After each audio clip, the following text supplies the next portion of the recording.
Vous voyez l'expression It rains cats and dogs en anglais? Il pleut des chiens et des chats pour les non bilingues. Bon bah moi, ça m'est arrivé dans la vraie vie, hein, je vous jure.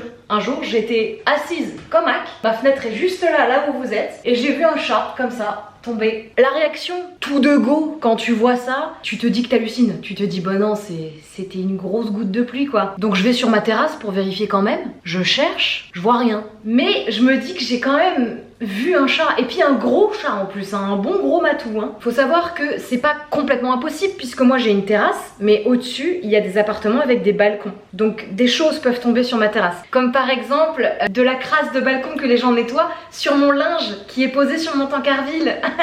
Et là, ça sonne à la porte. Si vous êtes de ma génération, sonner à la porte, c'est pas quelque chose de normal, d'accord? On faisait ça peut-être dans les années 95 quand on voulait jouer avec les copains. D'ailleurs, sachez que moi je jouais ma vie, hein. Quand j'allais demander si Camille et Justine pouvaient venir jouer avec moi, aïe, je pense que j'ai été pire que les témoins de Jéhovah. Le pied dans la porte, la meuf. On met notre œil là dans l'œil de Judas, parce qu'on n'est pas très sociable et qu'en vérité on veut éviter un maximum d'interaction sociale. Et là on voit le voisin du 2. Juste que vous compreniez, le voisin du 2, il a une sacrée gueule, hein. Il est très grand. Il a vraiment la gueule du gars dans les comédies françaises. Le benet très gentil des comédies françaises. Mais en même temps, si il ouvre pas la bouche, t'as l'impression qu'il peut te défoncer à tout moment. Ça, c'est vraiment le voisin du 2. On lui ouvre et il nous dit: je crois que mon chat est tombé sur votre terrasse. Bon bah déjà peut-être Damien, va falloir augmenter la sécurité de ton balcon parce que la prochaine fois qu'il tombe, je pense que c'est de la purée de chat que tu vas retrouver. Il nous dit: est-ce que je peux venir sur la terrasse le chercher parce que je pense qu'il est effrayé. Bien sûr Damien, va. Donc le gars traverse le salon, prend la baie vitrée, va sur la terrasse. Et là tu te dis, comme quelqu'un de normal, il va le chercher en faisant